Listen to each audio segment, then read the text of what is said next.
ዛሬ ጌታ በልብ ያስቀመጠው ለኔ ድንቅ መልእክት ነው። ክብር ለኢየሱስ ይሁን። መጽሐፍ ቅዱሳችን ሁላችንም ኢያሱ መጽሐፍ እንከፍትና እሱ ላይ ያለውን አንድ ሐሳብ እግዚአብሔርን ቃል አብረን እናያለን። ኢየሱስ ክርስቶስ ጌታ ነው። ሃሌሉያ። ኢያሱ ምዕራፍ 1 ላይ ሄዱና ምዕራፍ 1ን ክፈቱ። ሁላችሁም የምታውቁት ቃል ነው። ክብር ለመንፈስ ቅዱስ ይሁን። ምዕራፍ 1 ሁላችን ለጌታ ክብር ቆመን እናንብብ። ደስ እንዲለን ለጌታም ክብር እንዲሆን ቆመን ለጌታ ክብር ሁላችን ምዕራፍ 1ን ከቁጥር 1 ጀምረን እናያለን። አብረን እናነባለን። እንዲህም ሆነ የእግዚአብሔር ባሪያ ሙሴ ከሞተ በኋላ እግዚአብሔርም የሙሴን አገልጋይ የነዌን ልጅ ኢያሱንም እንዲህ ብለው ተናገረው። ባሪያ ሙሴ ሞተዋልና አሁን አንተና ይህ ሕዝብ ሁሉ ተነስታችሁ ለእስራኤል ልጆች ወደሚሰጣቸው ምድር ይህን ዮርዳኖስ ተሻገሩ። ለሙሴም እንደነገርኩት የእግራቸው ጫማ የረገጠውን ቦታ ሁሉ ለእናንተ እሰጣቸዋለሁ። ከምድረ በዳ ከዚያም ከሊባኖስ ጀምሮ እስከ ታላቁ ወንዝ እስከ ኤፍራጣ ድረስ የኬጢያንና የኬጢያን ምድር ሁሉ እስከ ፀሐይ መግቢያ እስከ ታላቁ ባህር ድረስ ዳርቻው ይሆናል። በሕይወት ዕድሜ ሁሉ ማንም አይቋቋምህም። ከሙሴ ጋር እንደሆንኩ እንዲሁ ካንተ ጋር እሆናለሁ፣ አንተ ጋርም እሆናለሁ ይላል።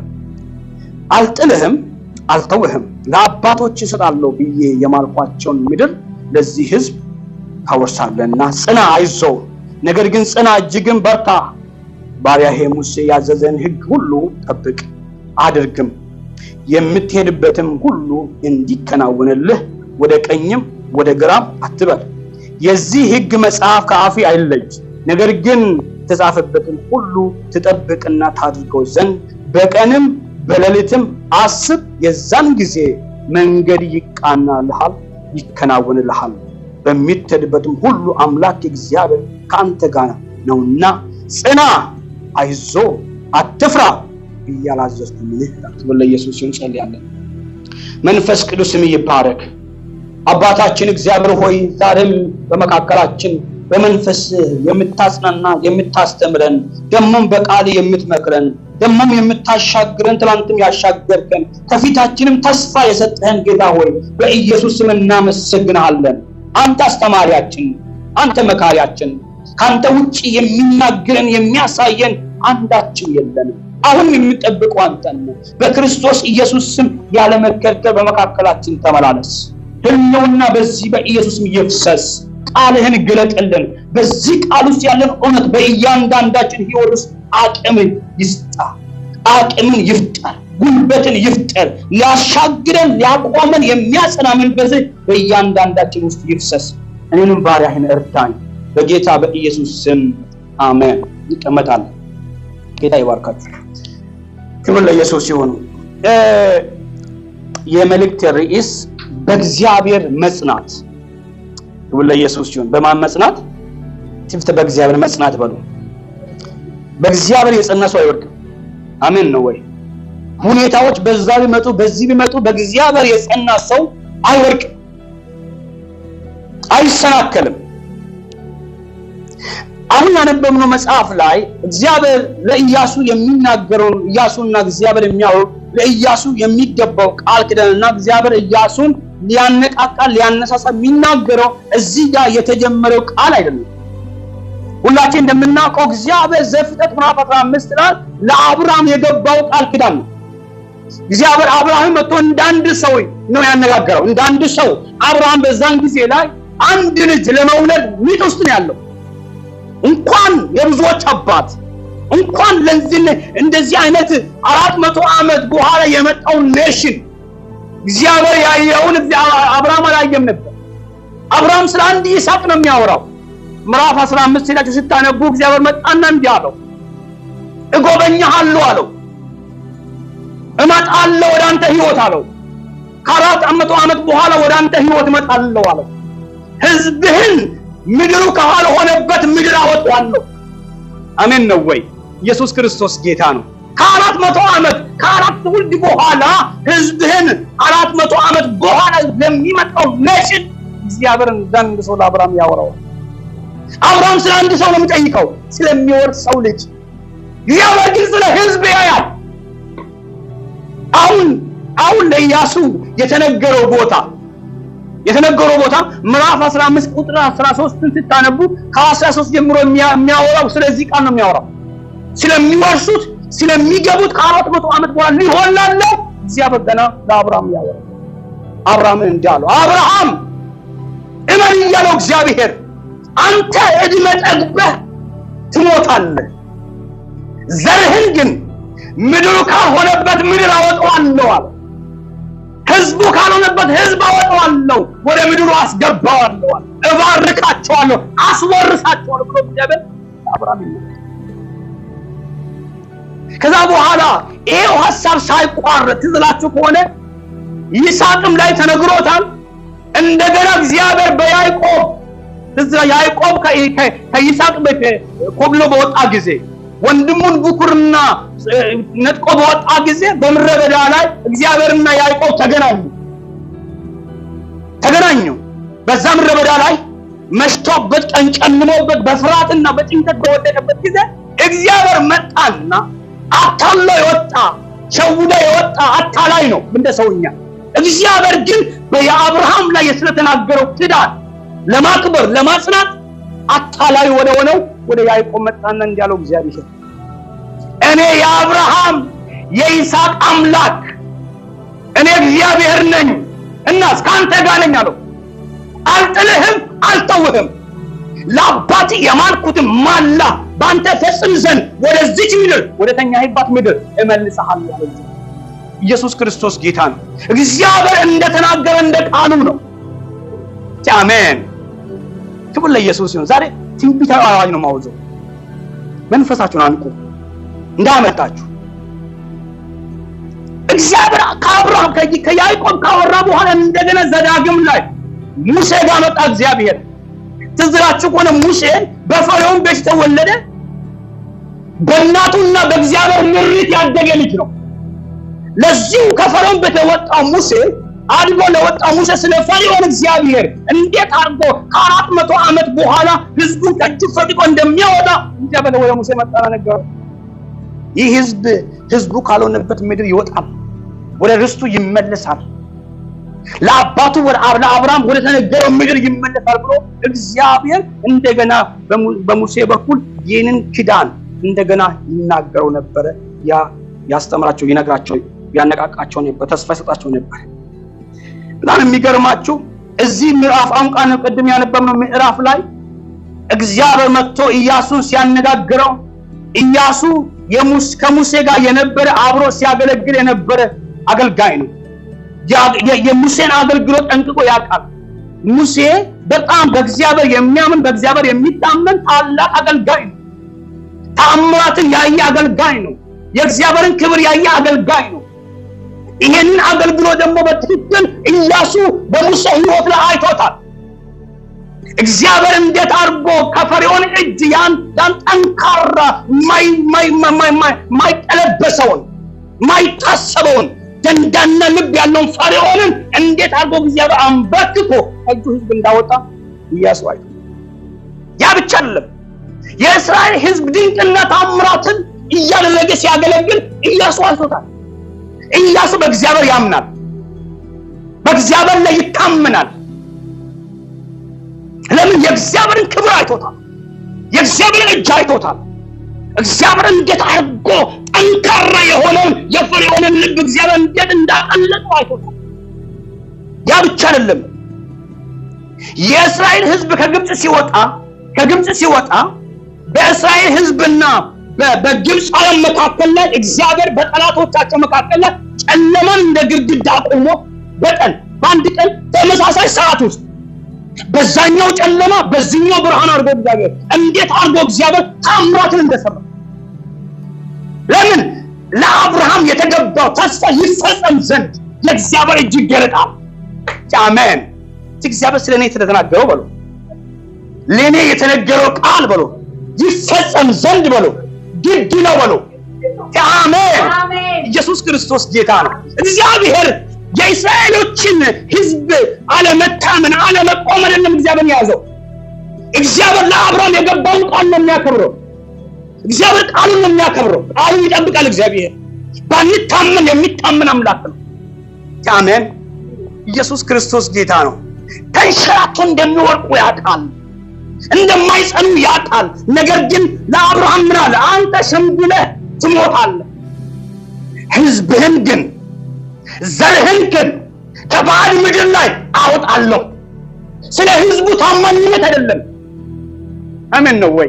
ስለ ሕዝቡ ታማኝነት አይደለም፣ ስለ ሕዝቡ መጽናትም አይደለም። እግዚአብሔር ከአብርሃም ጋር ያወራው ቃል ዘላለማዊ ኪዳን ነው። አሜን ነው ወይ? ኢየሱስ ክርስቶስ ጌታ ነው። እግዚአብሔር ከእናንተ ጋር የገባው ኪዳን የእናንተ ጉዳይ እግዚአብሔር አይዘውም። እግዚአብሔር በልጁ በኩል የፈጸመው ዘላለማዊ ኪዳን ይፈጸም ዘንድ ግድ ነው። አሜን ነው ወይ? ግድ ነው፣ ግድ ነው። ለዚህ ነው እግዚአብሔር ትዝ ይላችሁ ከሆነ አልታመን እያሉ እየረበሹ በጣም ምዕራፍ 15 ቅድም ባልኩበት ቦታ ላይ እግዚአብሔር ሲናገር እንዲህ አለ።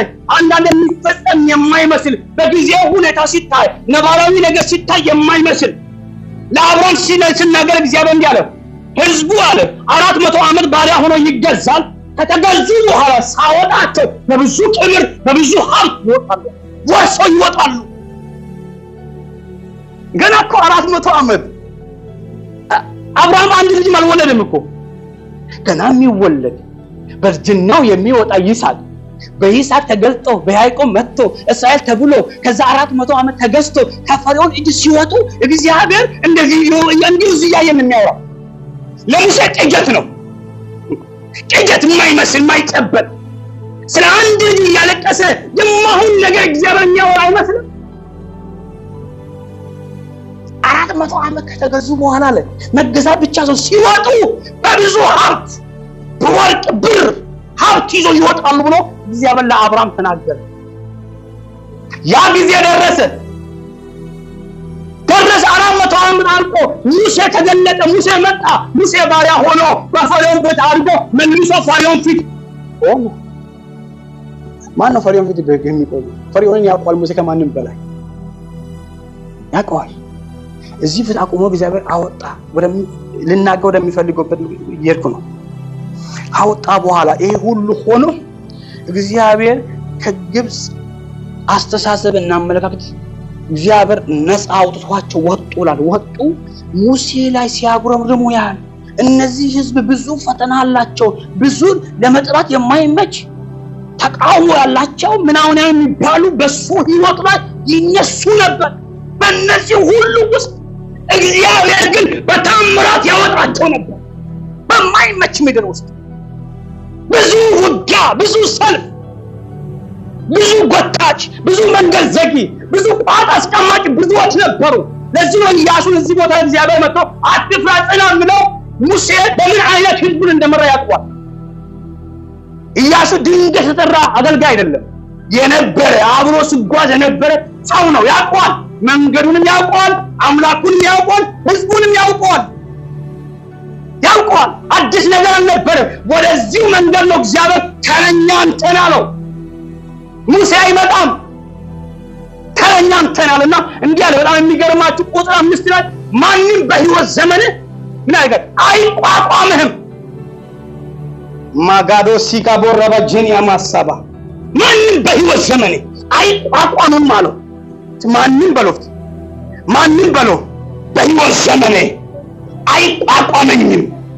እግዚአብሔር ለተናገረኝ በለው፣ እግዚአብሔር ለጠራኝ ጥሪ በለው፣ ማንም አያቆመኝም። ማንም አያቆመኝም። ማንም በህይወት ዘመን በለው አይቋቋመኝም። ይህ ቃል በኢየሱስም በልባችሁ ይገጠም።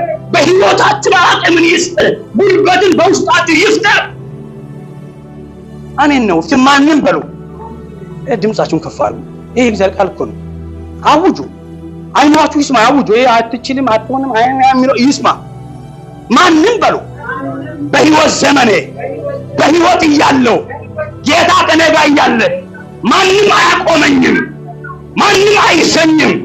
በእኔ ውስጥ ያለው በለው ተስፋ ቃል ይፈጸማል ለሚያምን ሰው ይሁንለት። አዎ እግዚአብሔር እንዲህ አለው። ኢያሱ ምናምን የሚባሉ ከመንገድ ያሉ የሚወርሱትን ምድር ባለቤት የሆኑ ገዢ ነበሩ። የሚሉ መንገድ የሚዘጉ ነበሩ። እነዚህ ሲያስባቸው እንዴት አድርጌ ሻገር ዘንድ እግዚአብሔር እንዲህ አለ። አሁን የምትሻገረው የምትወርሰው ምድር አሁን የተፈጠረ ሳይሆን ቀድሞ ለአባትህ ለአብርሃም የተነገረ ቃል ነው። ታውጀዋል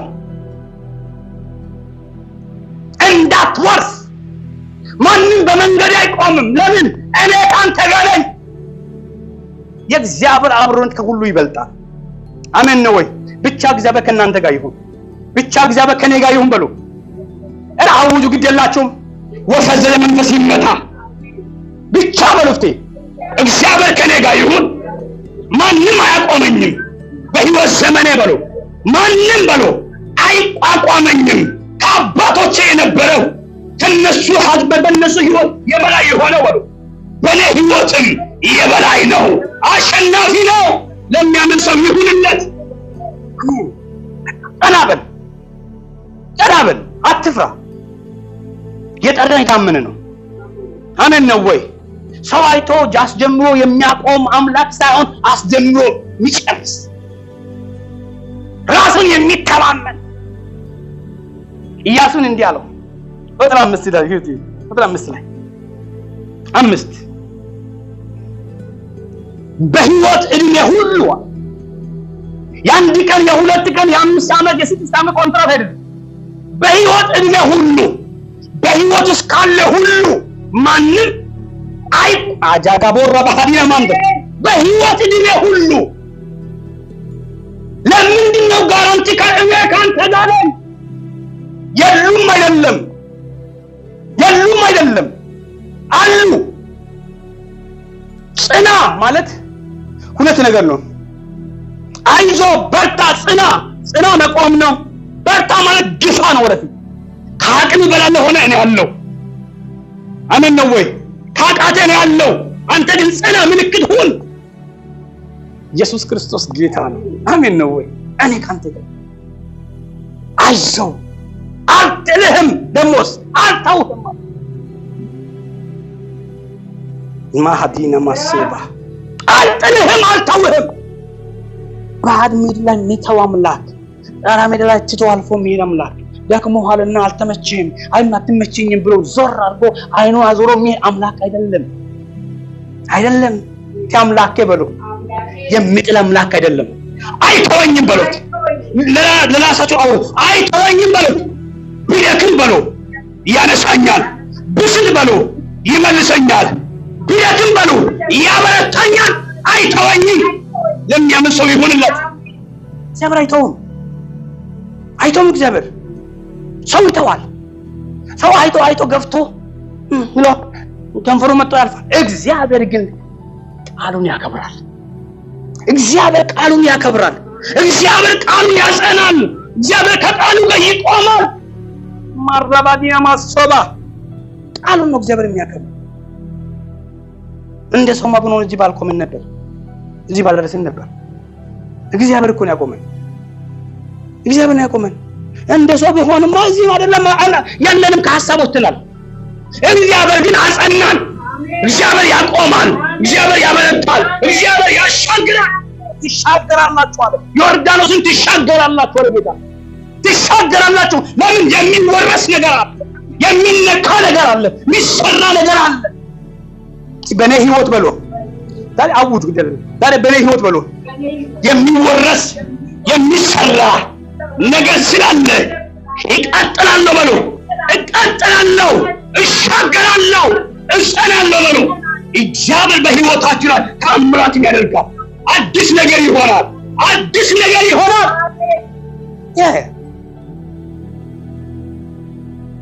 በህይወት ዘመኔ ማንም አይቋቋምህም።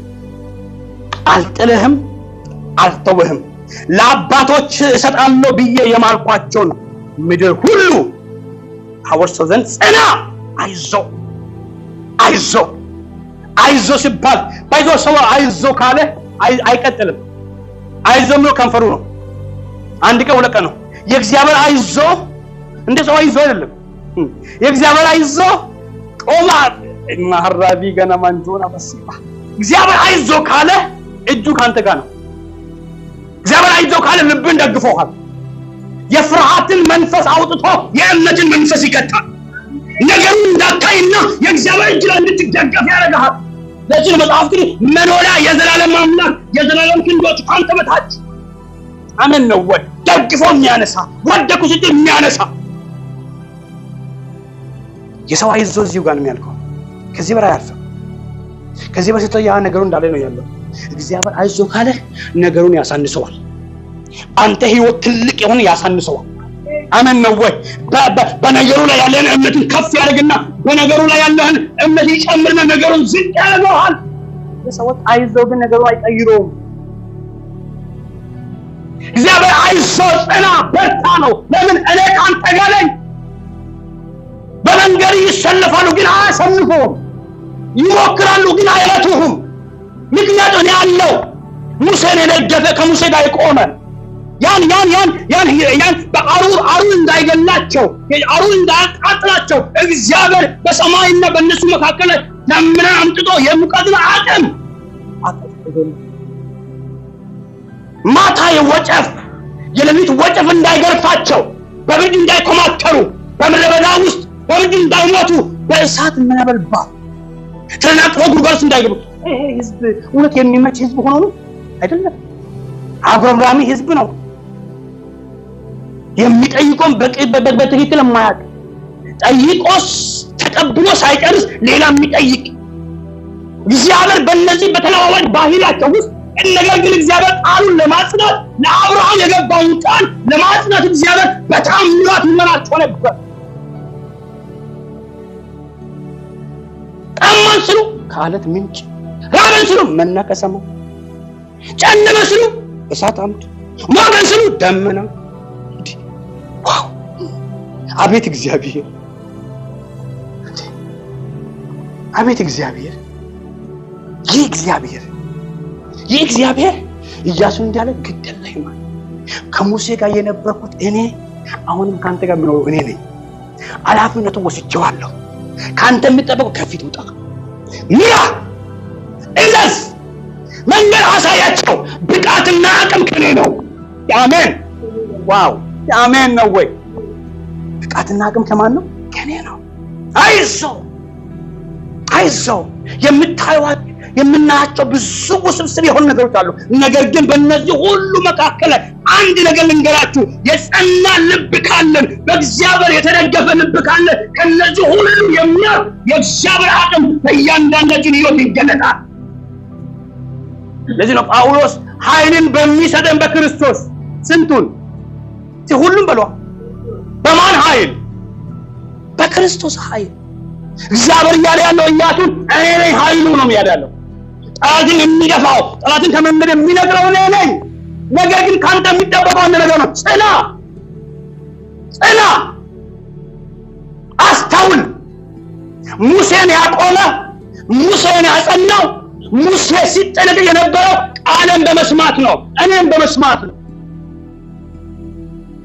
እግዚአብሔርን የሚሰማ ሰው ሁሉ ጊዜ አይናወጥም። እግዚአብሔርን የሚሰማ ሰው መንገድ አይቀይርም። እግዚአብሔር ለኢያሱ የሚያወራው አንድ ነገር ይወቃል። ከሙሴ የሰማውን ቃል ምን አድርገው? አስተውል። የሕጉን መጽሐፍ ተረዳው። ሌትና ቀን አስብ፣ አሰላስል ይላል አይደል? አስብ ምን አድርገው? አሰላስል። ምሪት የሚወጣው ከዛ ነው የሚቀዳው። የነገሮች ስሌት የነገሮች ምሪት እንዴት መሄድ እንዳለበት የሚቀዳው ከዚህ ነው። አስብ፣ አሰላስል። ወደ ግራ ወደ ቀኝ አትበል። ሌትና ቀን አስተውል። የዛኔ መንገድ ይቃናልሃል አለ። ያሰብከው ይከናወንልሃል። የነገሮች ክንውን የነገሮች ስኬት ያለው በቃሉ ውስጥ ነው። እግዚአብሔርን በመስማት ውስጥ ነው። ዛሬ ይሄ በረከት ያገኛችሁ ይሄ መንፈስ ወደ ቤታችሁ ይግባ። ይሄ መንፈስ ያለፈ ነገሮቻችሁ እንደገና በኃይል ይቀስቅስ።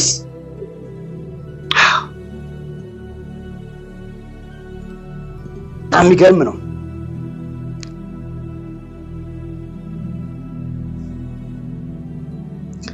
ትዝ ይላችሁ ከሆነ ኢሳይያስ 43ን ይሁት 43ን ክፈቱትና ይሁት። ኢሳይያስ 43 ላይ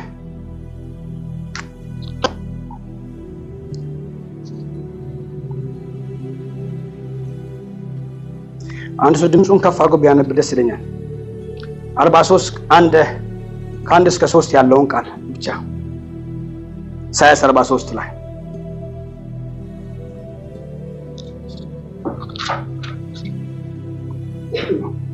አሁን ግን ያዕቆብን የፈጠረ እስራኤል የሰራ እግዚአብሔር ይላል፣ ተበጅቼሃለሁና አትፍራ፣ በስምህ ጠርቼሃለሁ፣ አንተ የእኔ ነህ። በውሃ ውስጥ በምታልፍበት ጊዜ ከአንተ ጋር እሆናለሁ። ወንዙ ስትሻገረው አያሰጥምህም፣ በእሳቱ ስትሄድ አያቃጥልህም፣ ነበልባሉም አይፈጅህም። እኔ እግዚአብሔር አምላክ ለእስራኤል አሜን። ጌታ ይባርክሽ። እኔ እግዚአብሔር የእስራኤል ቅዱስ አምላክ መድኃኒቴ ነኝና አሜን ነው። በእሳቱ ባለፍ ጊዜ ምን አደረገን? አቃጥለህ። የሚገርመው ከቁጥራን ተቤዥቻለሁ፣ የኔ ሆነሃል፣ የማንም አይደለህም፣ ማንም በህይወት የበላይ አይሆንብህም። ተቤዥቻለሁ በዋጋ የማንም ላትሆን፣ ማንም ባንተ ላይ እንዳይደራደር። አርጋጋ ወረብ ያባሳ አሜን ነው። እግዚአብሔር ነኝ በሉ፣ የማንም አይደለሁም በሉ፣ እኔ የእግዚአብሔር ብቻ ነኝ በሉ። የማንም አይደለህም አለው። ተመልቻለሁ፣ ዋጋ ተከፍሎብሃል፣ ካንተ ጋር ነኝ። የእግዚአብሔር ጋራንቲ በእሳት ውስጥም በውሃ ውስጥም ባለፈ ጊዜ እኔ ነኝ። ዋስትና የለም በእሳት ውስጥ ገብተህ፣ ዋስትና የለም በውሃ ውስጥ ገብተህ። ነገር ግን ተበጅቻለሁ። የገዛ እግዚአብሔር ካንተ ነው ውሃ ውስጥ ይገባል፣ ካንተ ላይ እሳት ውስጥ ይገባል። ሊያድንህ መድኃኒቴ ነኝ። ኢየሱስ ክርስቶስ ጌታ ነው። አሜን ነው ወይ? እግዚአብሔር ከኔ ጋር ከሆነ በሉ ማንም አይቋቋመኝም፣ ማንም አይከሰኝም፣ ማንም አይኮንነኝም። አሜን። ኢየሱስ ክርስቶስ ጌታ ነው። ያ ማንም ተበጅቻለሁ። ኢሳይያስ 41 እኔ ካንተ ጋር ነኝና አትፍራ፣ አምላክ ነኝና አትደንግጥ፣ ቀኝ እጅን ደግፈህ ይዣለሁ። እኔ ካንተ ጋር ነኝና አትፍራ፣ አትፍራ። አልፈራም በሉ፣ አልፈራም በሉ። እግዚአብሔር ከኔ ጋር ነው፣ አልፈራም። የጠራኝ የታመነ ነው፣ አልፈራም። የእግዚአብሔር አብሮነት ከሁኔታ ይበልጣል፣ ከሁኔታ ይበልጣል። ከምናየው፣ ከምንሰማው፣ ሰዎች ከሚያሳዩን፣ ሰዎች ከሚነግሩን ከሁሉ ነገር ይበልጣል። ስለመደገፍ ለዚህ ነው በእግዚአብሔር መታመን የሚመጣው ከነገሮች ለዓይናችን ስናነሳ ነው። ሰዎች ከነገሮች ዓይናቸውን ካላነሱ ደግሞ ከራሳቸውን ካልወጡ በምንም ታመን በእግዚአብሔር መታመን ያቀታቸው። በብቃታችን እንታመን፣ በአቅማችን አንታመን። የምንታመነው በቃሉ ነው። ቃሉ ሕያው ነው። ቃሉ ጉልበት አለው። ቃሉ አቅም አለው። ቃሉ መደገፊያ ነው። ቃሉ ማምለጫ ነው። ማምለጫ ነው። ኢየሱስ ክርስቶስ ጌታ ነው። ትዝ ይላችሁ ከሆነ ምዕራፍ 15 ለአብርሃምን እግዚአብሔር መጣና አትፍራ አለው። አብርሃም ለምን የፈራው?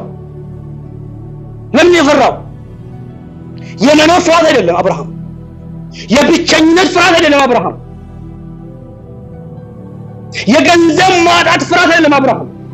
የተነገረው ተስፋና ባልተፈጸመ ተስፋ መካከል አብርሃም ተንጦ ነው። አሜን ነው ወይ? የተነገረ ትልቅ ነገር ነው።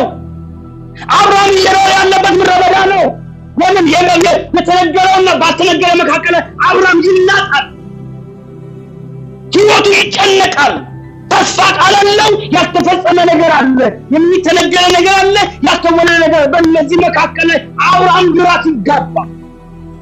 ወዴት ሊሄድ ምን ላደርግ ብሎ ሲጨናነቅ ነው እግዚአብሔር መጣ። አብርሃም አትፍራ። አብርሃም ፍርሃቱ ምን ነበረ?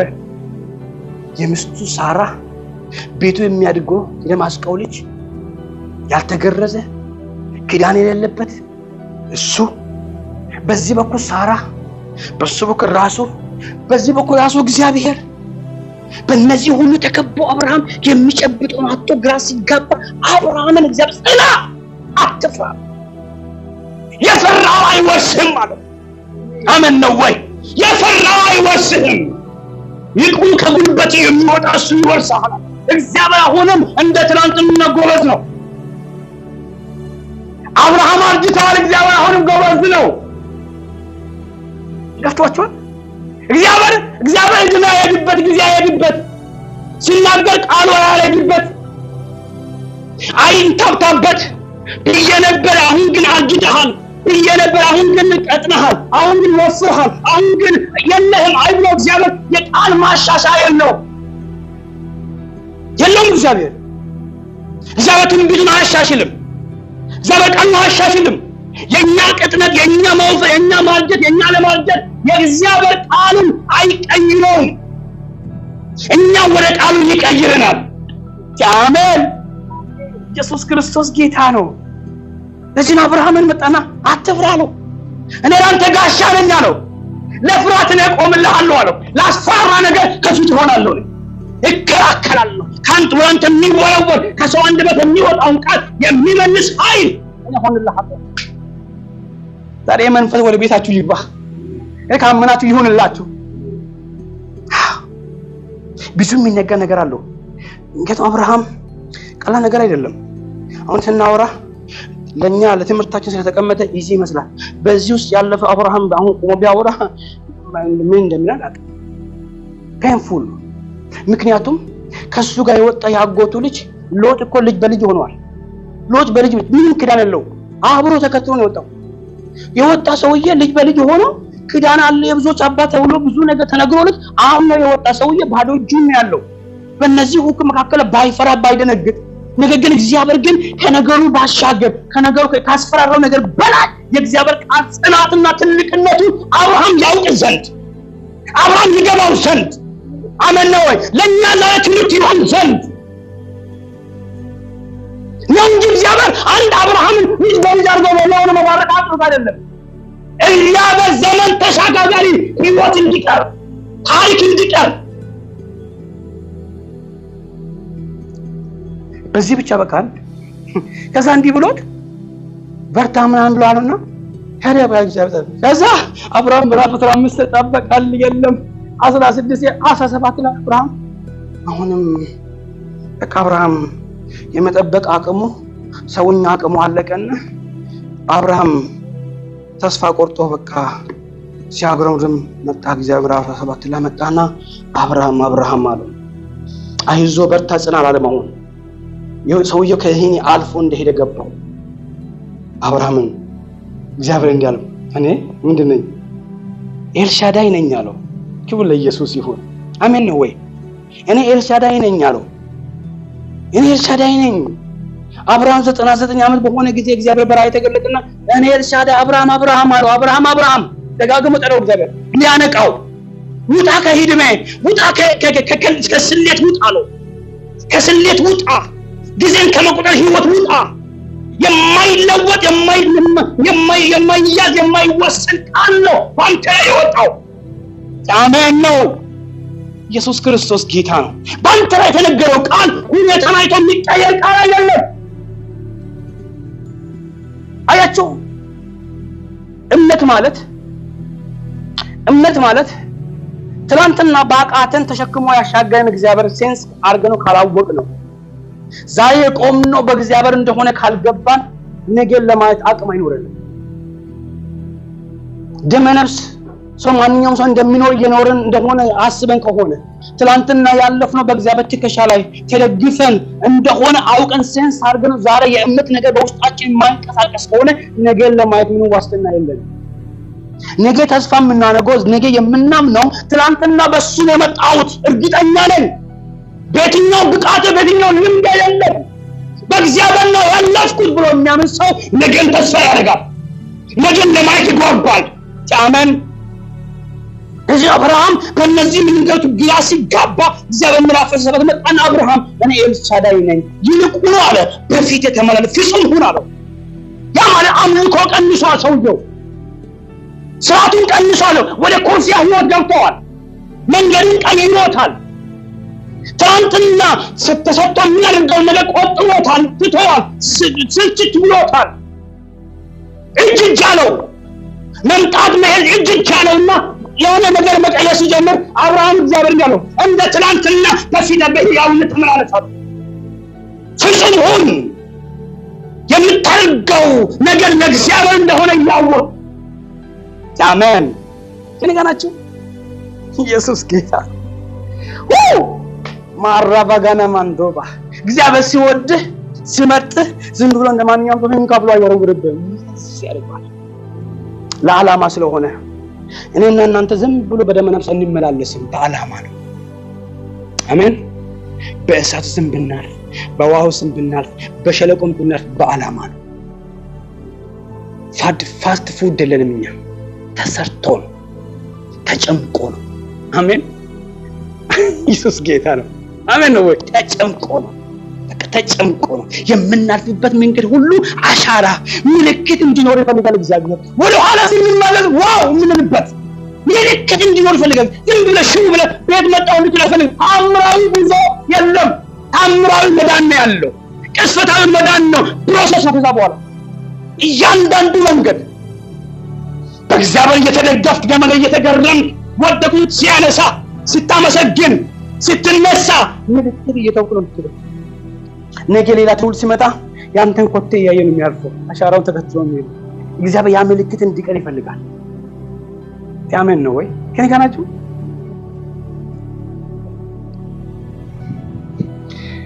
ከዛ አብርሃምን እግዚአብሔር መጣ።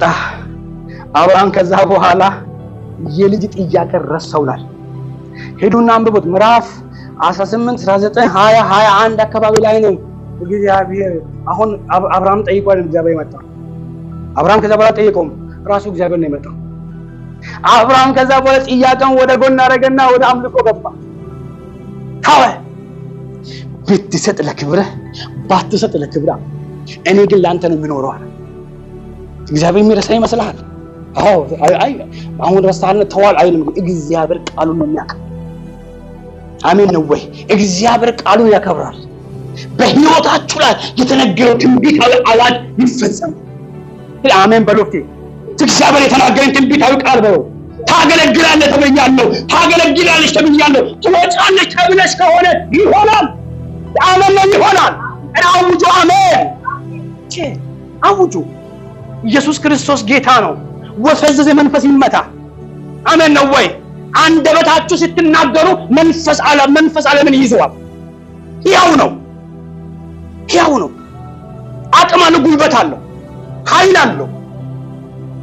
ለዚህ ነው መጽሐፍ ቅዱስ ሰው በልቡ አምኖ ከዛስ አበቀለም ነው። ከዛስ ለምን ለመዳን በአፍ መናገር መንፈሳዊ ዓለም ይሰማል። አቅም አለው፣ ጉልበት አለው፣ ያው ነው።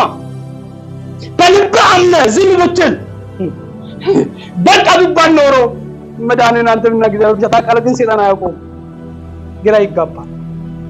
ስትጸና ግን መጽደቅን የምትናገሩ ማለት ነው። ስለዚህ አውጁ። በህይወት አገለግላለሁ፣ እቀጥላለሁ፣ የኔ ነገር ይፈጸማል። እግዚአብሔር የተናገረ አቅም አለው፣ በህይወት ላይ ይሆናል። አልፈራም በሎ። አንድ ወጥ ሳምቤ ጨርሳለሁ። ይኸውላችሁ ዘዳግም ምዕራፍ 31 እሷን ክፈቱልኝ። እሷንና ሐዋርያት ሥራ ምዕራፍ 18ን አይተን እንጨርሳለን። እየፈጠንኩ ነው። ኢየሱስ ክርስቶስ ጌታ። ዘዳግም ህይወት ያንብብልኝ እንዳሁኑ 31 ቁጥር 6 ላይ በጣም ወዶ ቃል ያ ማዶጎሶ ኮፓራጃና ማንዶስ እግዚአብሔር እነርሱን በፊታችሁ አፋልሶ ይሰጣችኋል። እናንተም ያዘዝኳችሁን ሁሉ በእነርሱ ላይ ታደርጋላችሁ። ብርቱና ደፋር ሁኑ፣ አትፍሯቸው ወይም አትደንግጡላቸው። አምላክ እግዚአብሔር ካንተ ጋር ይሄዳልና አይተውንም አይጥለንም። አሜን። ክብር ለኢየሱስ። ጌታ ይባርክሽ። ሙሴ ለኢያሱ ይሄን ትእዛዝ ሲሰጠው እግዚአብሔር ከፊታችሁ ይወጣልና አትፍሯቸው አትፍሯቸው፣ አትደንግጡ። እግዚአብሔር ውጊያው የእግዚአብሔር ነው፣ የእናንተ አይደለም። ጦርነቱ የእግዚአብሔር ነው። ከፊታችሁ የሚወጣ ማን ነው? እግዚአብሔር ነው። አሜን። ድሉ የማን ነው? ድሉ የኛ ነው። ውጊያ ማን ነው? ውጊያ እግዚአብሔር ነው። አሜን ነው። አትፍሯቸው፣ አትደንግጡ። ከፊታችሁ ለእያንዳንዱ ስቴፕ ማን ነው የሚዋጋው? እግዚአብሔር ነው የሚዋጋው። እናንተ አትናገሩም። ማን ከፊታችሁ ይወጣል? እግዚአብሔር ይወጣል። አትፍሯቸው፣ አትፍሩ።